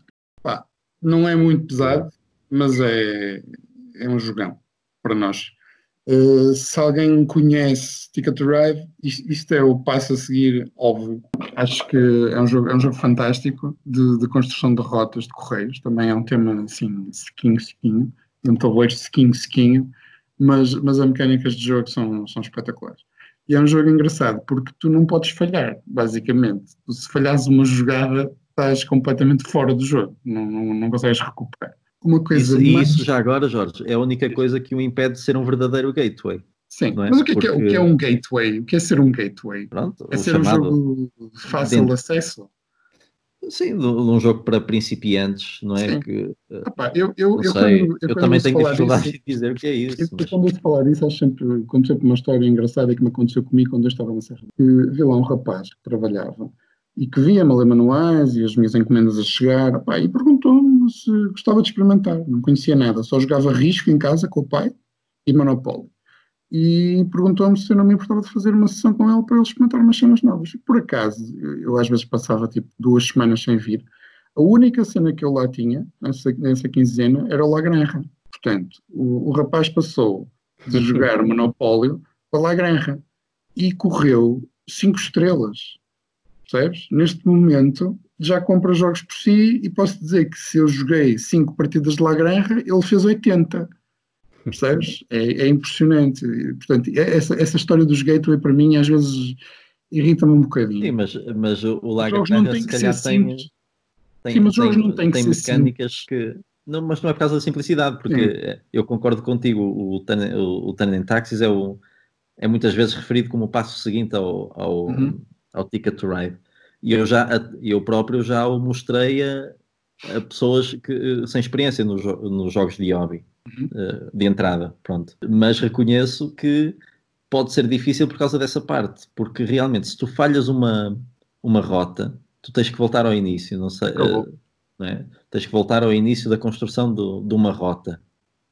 E isso pode ser duro numa pessoa que esteja a começar a jogar, é só isso, mas concordo contigo. Bem, o que é que eu tenho mais? Tenho aqui um jogo do Chadic, não sei se conhecem. Conheces? Innovation, conheces? Pronto. Gosto muito dos jogos do Chadic, se calhar pelo mesmo motivo dos jogos do Eckland. Pá, são jogos diferentes, são jogos com muitas arestas por limar, são jogos que podem ser muito injustos, muitas vezes, mas constroem uma narrativa super interessante. E este jogo, a mecânica de tu ires construindo o teu display de cartas, para mim é brilhante. Aquilo que tu escolhes pôr no teu display altera completamente o teu jogo. Outra coisa que eu acho bastante interessante neste jogo é que tu nunca estás verdadeiramente fora da corrida para a vitória. Okay? Qualquer coisa pode acontecer e dar a volta assim, de um momento para o outro. Gosto bastante. É um jogo relativamente rápido, depois entras dentro da mecânica. E por fim, tenho aqui um retorno à memória, que foi o primeiro jogo que eu joguei com o Sr. Ruben. Ainda te lembras, Ruben? Lembro. Que é o Wiki, que é um jogo de rondel, bastante clássico, mas com um tema fantástico, que eu adoro, que é o Japão feudal, e que me cativou, até se calhar mais pela arte em si, que é baseada na arte japonesa, do que pelas mecânicas que são extremamente simples. O jogo é muito bonito. E é um jogo difícil de arranjar, por acaso tive sorte com este. São as minhas 3 recomendações. Tenho demasiados jogos para recomendar. É muito duro. É complicado. É muito complicado. Já nem falo de vitais e isso. Tipo, já passei a fase em que falava sempre de jogos portugueses e dar primazia aos nossos designers. Gosto muito, tenho quase tudo. Santieiro, do Paulo, do Vital, entre nós temos tudo, provavelmente, e gostamos muito. Pronto, mas se calhar dar assim umas coisas mais desconhecidas, também não é má ideia. Muito bem. Eu também tenho muita dificuldade em fazer este tipo de recomendações, apesar de fazer vários tops. Por isso é que depois faço tops parte 1, parte 2, parte 3. Até porque até há bem pouco tempo dizem, tens de fazer aí um top de Eurogames para o pessoal começar a jogar. E eu, e agora? Sei lá, comecei a fazer, já tenho 20. Exatamente. Tenho que fazer isto por fascículos. Exatamente. Eu nunca fiz um top, mas deve ser muito difícil ordená-los um a um, não é? Ok, porque tu estás a decidir exatamente que este é um bocadinho melhor do que o outro. Pois. Não sei, é tão difícil isso. Mas deve ser difícil. Mas são opiniões pessoais, não é? Há muita gente que olha para as coisas dos reviewers como se fosse escrito na pedra e as coisas não são assim, não é? Exatamente, aqui é tudo menos científico. Exatamente. Até porque um top, e já me aconteceu, num ano é uma coisa e no outro, com os mesmos jogos, eles mudam. E tu mudas como jogador. Porque tu mudas, porque tu jogaste outras coisas, jogaste com outras pessoas, jogaste noutros contextos, tiveste mais tempo para aproveitar, não tiveste. Experiências, alargaste os horizontes. Isto é interação humana é altamente complexo. Por isso é que isto é uma coisa que até é um dos meus orientadores é que diz isto, é que de facto nós queremos sistematizar muito estas coisas e tornar isto tudo muito objetivo, mas se isto fosse objetivo, alguém que tinha a receita, todos os anos lançava jogos e todos os anos o jogo era um sucesso e vendia e era o melhor do mundo, e isso não existe. Isso não existe. Nós temos mesmo excelentes designers e excelentes editoras que às vezes lançam coisas que não têm sucesso, não é? Que não são boas, por vários motivos, não é? Portanto, isto está muito longe da exatidão. Podemos tentar estudar isto o melhor possível, não é? E tentar compreender o fenómeno e produzir de um modo mais ou menos estruturado, mas o resultado é sempre imprevisível, totalmente imprevisível. Se tu pegares, imagina que vais a um jogo qualquer ao BGG e vais àquela lista que tem do lado direito, salvo erro, que tem as várias mecânicas. não é? Tile placement, ou tiling, ou worker placement, pronto. Se tu explicares a alguém que não conhece um jogo, se disseres cada uma dessas mecânicas, mesmo que expliques o que é que a mecânica quer dizer, a pessoa não vai saber o que é o jogo. Portanto, o jogo é muito mais do que as mecânicas que o compõem, não é? Por isso também concordo com isso. Nós tentamos hiperanalisar os jogos, não é? Não só por motivos de classificação e para nos organizarmos melhor, mas acho que às vezes também é por mau hábito, sinceramente. Vamos analisar demais o jogo e esquecemos da experiência do que é jogar simplesmente por jogar, sem estar a pensar se é um worker placement, se é um tile laying game, sei lá. Mas isso é fácil para nós dizer isso, porque nós já temos esses conceitos um bocado dentro de nós, não é? Pela experiência que temos. Um leigo absoluto é muito difícil tu categorizares as coisas dessa maneira. Não é? Para nós falar do worker placement disto ou daquilo é água, azeite, é tudo a mesma coisa, não é? Percebemos a linguagem. Não sei, para mim é muito diferente. Sei lá, se me disseres, olha, aquele jogo é um worker placement, zero, estou na mesma a zero. Não consigo perceber o que é o jogo, se vou gostar, se não vou gostar. Mas tens noção da mecânica base? Sim, mas é isso? Mas a mecânica, eu acho que a mecânica não é o fator predominante significativo para tu acabares por gostar de um jogo ou não. Claro que não. Mesmo a maneira como ela está integrada no jogo. Sim. É a integração da coisa, claro. Sim, tal como o orientador do Miquel estava a dizer, não é? Se não havia uma receita, ok, se eu juntar esta mecânica mais esta, estas 5 mecânicas, faz um jogo espetacular. E não é isso que acontece, não é? Exatamente.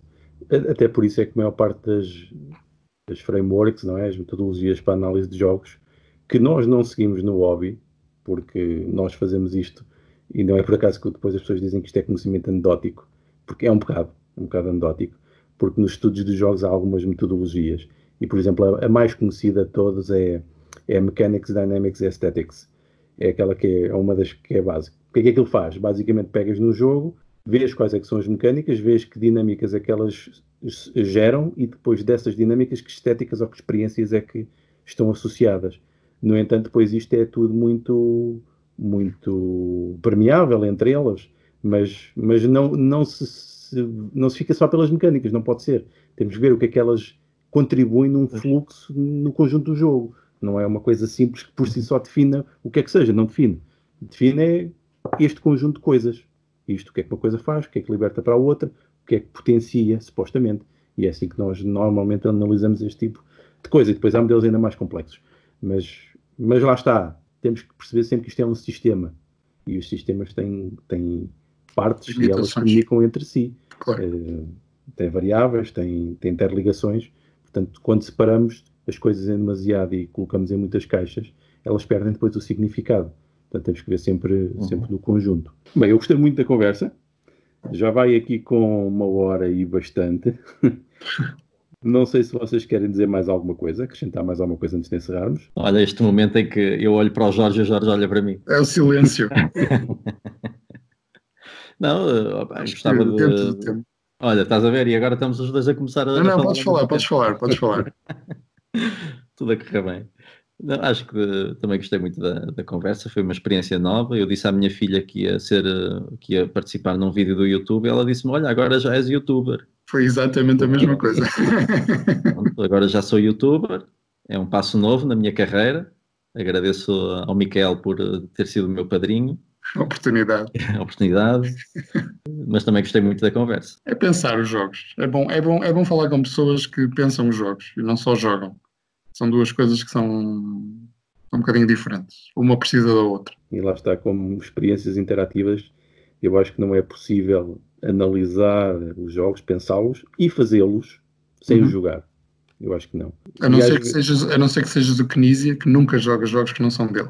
Portanto... Sim. Está bem. Por isso. Mas olha, já agora lembrei-me de uma coisa. É que também acabar por dizer que eu e o Jorge fazemos parte de uma associação que não tem muito tempo, que aqui na região de Santa Maria da Feira está a tentar divulgar os jogos de tabuleiro, não só... Até o Covid nos cortar as pernas. Até o Covid, sim. E já temos protocolos com estruturas da Câmara Municipal, que entretanto foram interrompidos por causa disto, não é? Mas pronto, cujo objetivo é realmente dar a conhecer os jogos de tabuleiro modernos e também de hobby, porque queremos que haja mais gamers aqui na zona e queremos também que haja mais famílias em casa a jogar junto. Acho que também devíamos dizer isto. Sim, e somos a Alpes. Esta missão. Como é que se chama a associação, então? Alpes, Associação Ludopedagógica. Portanto, nós somos os Ludonautas. Se procurarem por Ludonautas Alpes no Facebook, encontram-nos. Nós estamos a tentar, provavelmente vamos arrancar os encontros presenciais brevemente, ainda estamos a ver um bocadinho como é que as coisas vão correr aqui nas próximas 2-3 semanas, mas pronto, acho que estamos todos a precisar foi como tu disseste a semana passada, estamos a precisar de desconfinar um bocadinho, por isso. Sem dúvida, não sei como é que está aí por Leiria, se estão a pensar a arrancar outra vez ou não. Vamos começar a ver como é que conseguimos também. É um bocado por aí. Mas estamos a ser cautelosos. É um bocado irónico, porque o último encontro que fizemos, antes disto da porcaria acontecer, para nós foi alucinante. Que enchemos a sala, chegamos a não ter lugares para toda a gente. Portanto, foi impressionante. Uma coisa que arrancou em outubro e funcionou até meados de março, Ruben, mais ou menos. Meados, não diria se calhar foi antes. Inícios de março, quando fechamos não tenho bem a data na cabeça, mas acho que sim. E fizemos muita coisa, trabalhamos com a Biblioteca Municipal de Santa Maria da Feira, tínhamos encontros lá já agendados, trabalhámos com crianças também na biblioteca e tínhamos os nossos encontros semanais que, no momento em que começaram a explodir, andamos ali 2 meses no vai não vai, com 10, 15 pessoas, tipo as últimas 2 semanas, montes de gente, e depois acontece isto. Mas também pronto, eu acho que quando... Se calhar foi aí que o vírus nasceu, não é? Sim, claramente foi no nosso encontro. É muita coincidência. Era demasiado. Se calhar foi de um BIOS desse que essa caixa tinha lá qualquer coisa. Alguém fez um vírus. Não, vamos ver como é que as coisas vão andar aqui para a frente. Também vamos comunicando com os nossos sócios e com o pessoal que esteja na página. E qualquer novidade também vão saber por lá. Mas em breve vamos reabrir, ou vamos tentar reabrir de uma maneira mais limitada, mais controlada, mas temos que estar com as pessoas. Acho que estamos a fazer falta a todos, por isso. Este lado interativo, presencial e humano faz mesmo muita falta. Faz, e nós sentimos isso, porque nós, mesmo jogando no TTS, não é a mesma coisa.